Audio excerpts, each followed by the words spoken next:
Bonjour Madame, Monsieur et merci de nous suivre. L'observateur Palga, super gagnant à travers Touensida Hugues Idrissa Sama. Il remporte une villa d'une valeur de plus de 20 millions à la faveur de la 22e édition des prix Gallian. C'était la soirée de récompense pour les journalistes et les communicateurs. Plus d'une dizaine de prix spéciaux et une vingtaine de prix officiels ont été attribués. Nous revoyons les images en début de journal.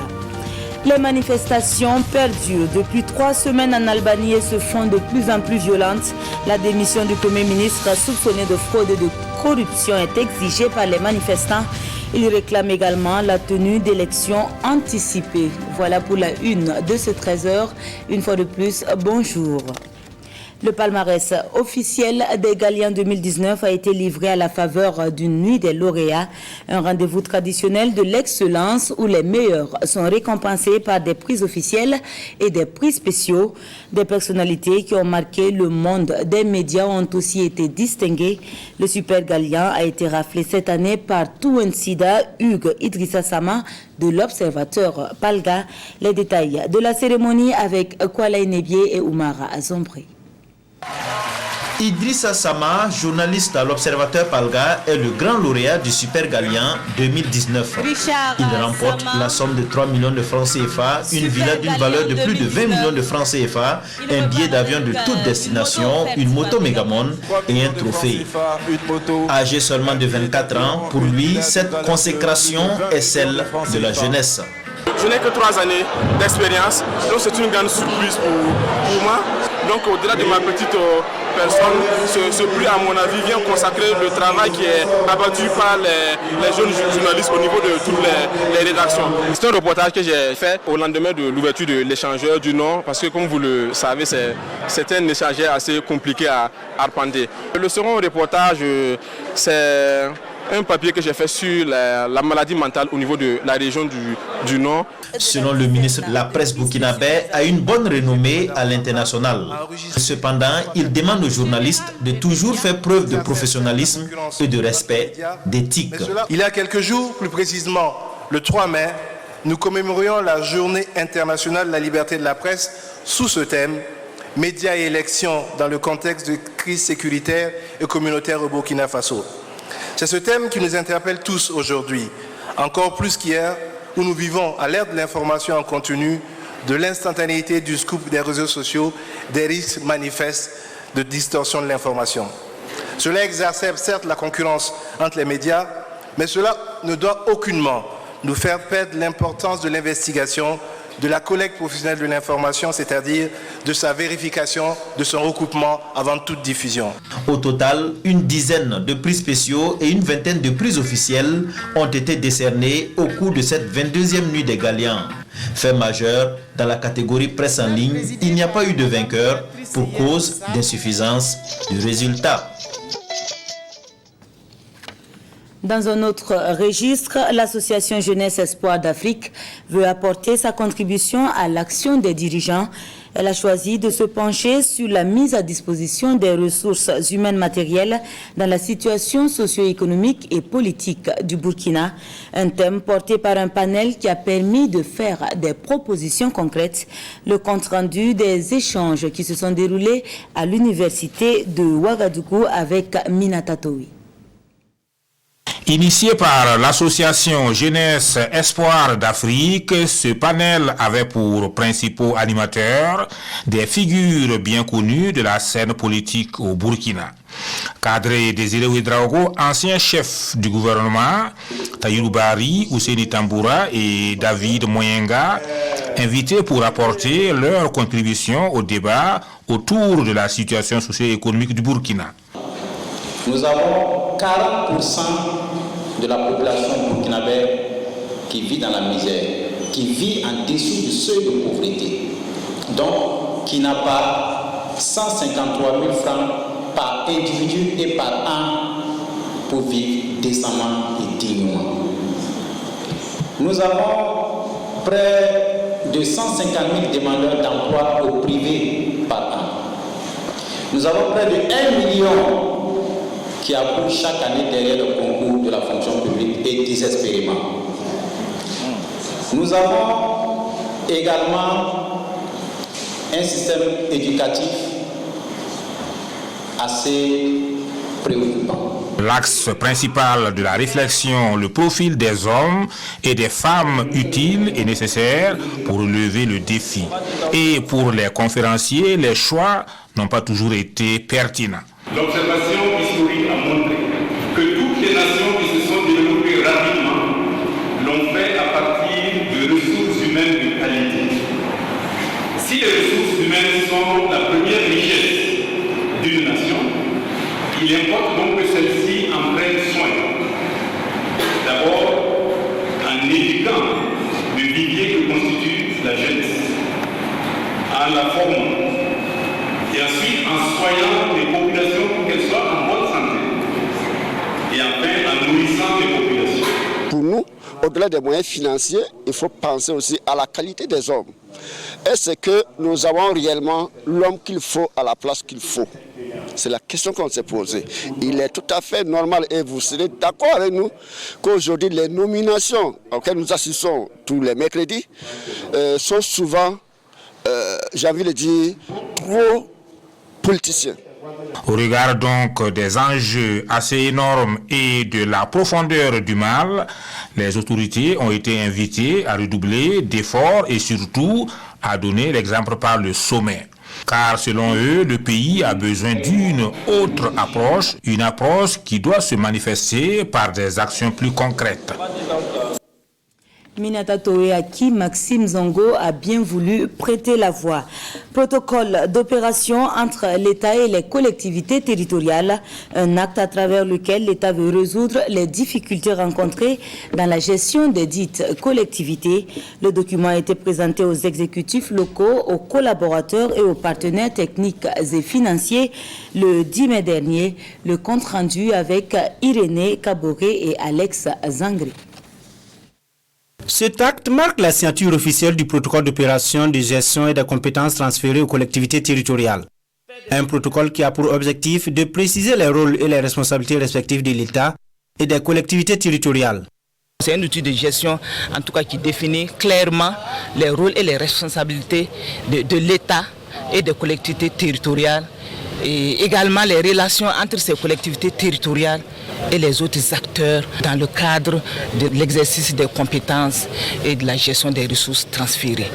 Sa mise en œuvre ayant connu plusieurs difficultés, il était temps pour le département de Simeon Sawargo d'élaborer cet outil afin de résoudre les soucis rencontrés dans le processus de transfert des compétences et des ressources de l'État aux collectivités territoriales. Aujourd'hui, nous sommes actuellement au cycle 3 de cette décentralisation. Donc, ce n'est pas à cette étape-là que l'État va se désengager après avoir beaucoup fait pour les collectivités territoriales. La signature de ces protocoles viendront pour nous, mais encadrer davantage notre action au quotidien. Et ça veut dire maintenant il y a un cadre officiel qui est là, un cadre légitime qui nous permet maintenant d'agir au nom des compétences transférées.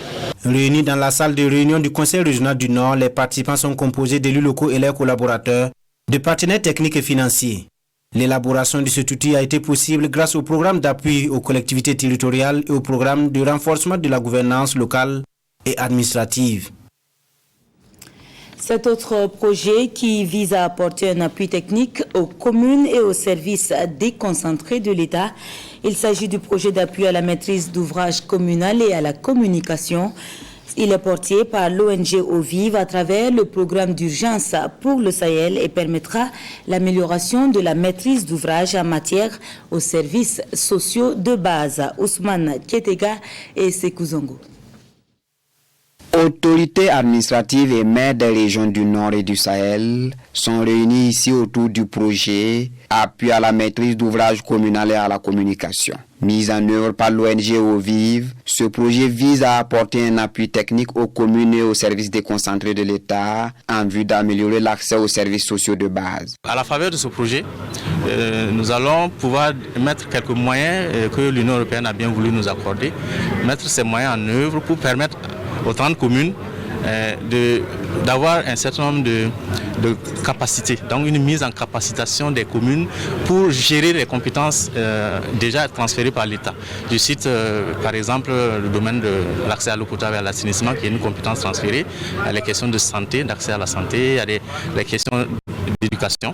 D'une durée de 2 ans, le projet couvre 30 communes des régions du Nord et du Sahel concernées par le programme d'urgence pour le Sahel. Ce que nous reprochons souvent donc, à ces communes, c'est de n'avoir pas la technicité donc, pour élaborer de façon technique, en tout cas tout ce qu'il faut pour exécuter ces projets. Donc ils viennent les accompagner dans cette expertise-là qui leur permettra donc d'aller en tout cas à l'efficacité dans l'exécution donc, de ces programmes et projets au niveau du programme d'urgence pour le Sahel. L'atelier de Dori qui marque le lancement officiel du projet veut mobiliser ses autorités communales et régionales autour de ces objectifs. Dédougou aura bientôt un nouveau centre d'accueil pour enfants en détresse. Le projet vise à soutenir le gouvernement dans sa mission d'offrir une vie de famille meilleure à tous les enfants. Il est porté par l'association Kiswensida et ses partenaires pour un coût total de 210 millions de nos francs. Le lancement des travaux immortalisés par Samson Bationo et Karim Ouedraogo. C'est sur ce terrain d'environ 2 hectares, situé à Mundasso, à une dizaine de kilomètres de la ville de Dédougou, que sera construit le centre d'accueil au profit des enfants en situation de détresse. Cette pose de la première pierre marque le début des travaux de construction de ce centre. L'idée est venue il y a très longtemps, quand j'étais petit. Chaque fois, on demandait à la Vierge Marie de nous aider à construire un centre d'accueil pour les enfants. Et voici maintenant que Dieu est en train de réaliser ce grand projet pour nous. D'ici là, nous allons commencer la fondation pour pouvoir permettre l'évolution rapide de ce projet de construction et permettre aux enfants d'avoir la joie de vivre. Ce centre va contribuer à offrir une vie de famille à ces enfants à travers leur adoption.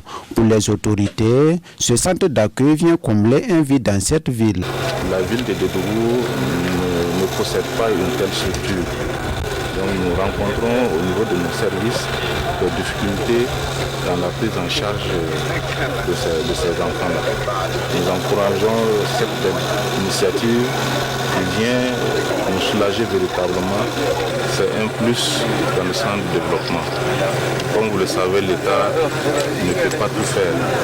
Nous encourageons les bonnes volontés, les associations, les ONG à accompagner notre État dans la prise en charge des enfants. Ce projet de construction initié par l'association Kiswensida va coûter environ 210 millions de francs CFA.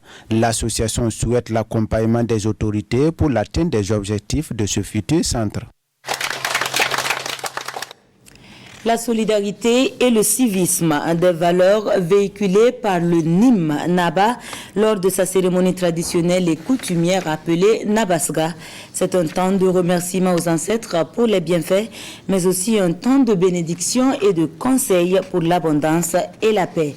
Amado Ilboudo et Abdoul Rasmane Zongo. Cette cérémonie coutumière et à la fois traditionnelle ne laisse personne indifférent.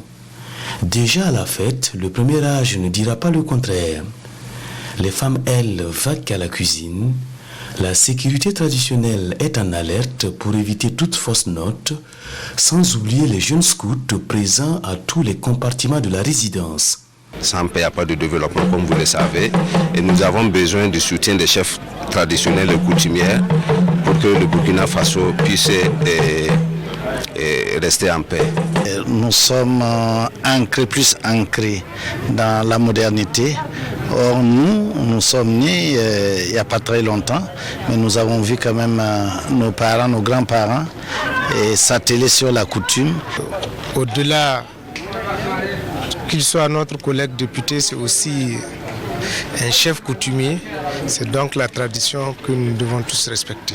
Puis, au moment décisif de la journée, coutumièrement parlant, le NIM Naba change d'attribut et d'accoutrement et regagne son trône, ici un siège, devant une maisonnette.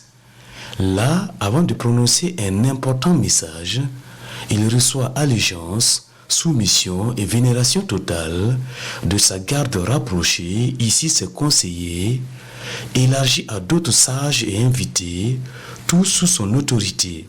Nous profitons de demander la paix, la cohésion sociale auprès de Dieu, auprès de nos ancêtres, auprès de nos membres de nos ancêtres, qu'il assiste le peuple burkinabé dans son ensemble. Nous devons travailler à quelque sorte à donner un bon exemple de nous-mêmes et aussi à constituer dans le futur un repère pour les autres et surtout aussi pour nos petits frères. Donc surtout à l'endroit de la jeunesse, nous avons demandé à ce qu'il y ait plus de considération des institutions publiques, plus de considération de l'autorité.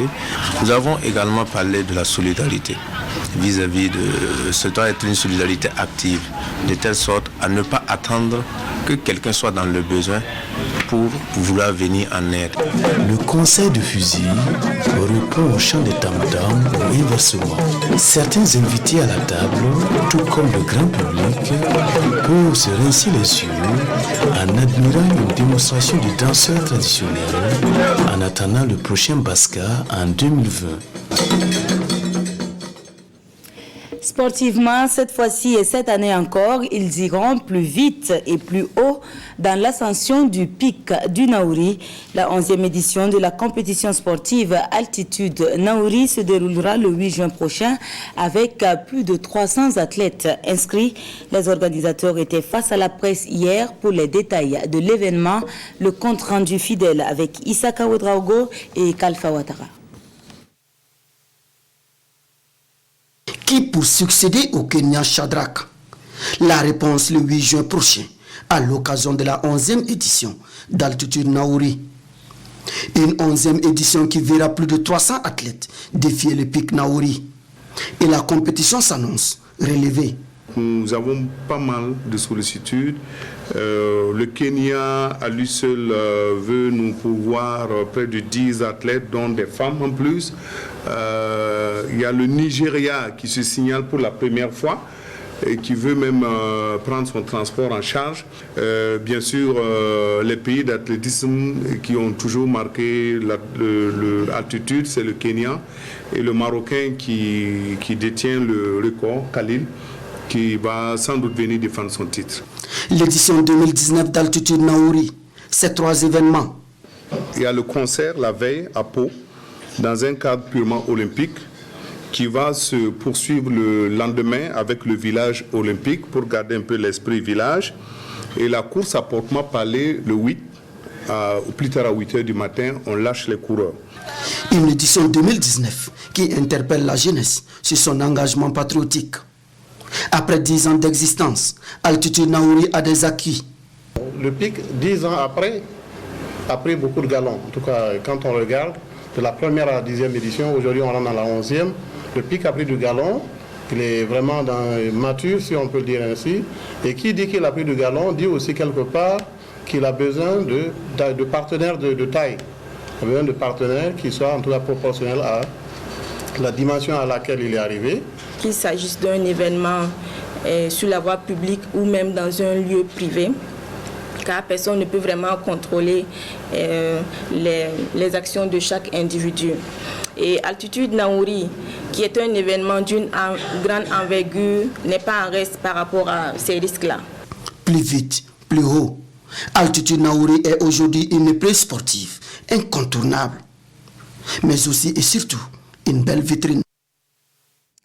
Actualité, hors de chez nous, l'Albanie est secouée par de violentes manifestations qui ont fait au moins une douzaine de blessés. Depuis près de 3 semaines, les mobilisations se multiplient pour exiger le départ du Premier ministre soupçonné de fraude et de corruption. En Albanie, des manifestants ont directement visé les bureaux du Premier ministre à coups de cocktails Molotov. Plusieurs milliers de personnes se sont réunies à Tirana ce samedi pour réclamer la démission du chef du gouvernement socialiste. Les heurts en marge de ce rassemblement ont fait au moins une douzaine de blessés parmi les manifestants et les forces de l'ordre. La police a fait usage de gaz lacrymogène et de canons à eau pour disperser le cortège. Depuis près de 3 mois, les journées de mobilisation se multiplient pour exiger le départ du Premier ministre albanais Edi Rama, sur lequel pèsent des soupçons de fraude et de corruption. Une mobilisation pour réclamer également la tenue d'élections anticipées. Et c'est tout pour cette édition. Merci de nous avoir suivis. Prochain rendez-vous de l'information, 20h.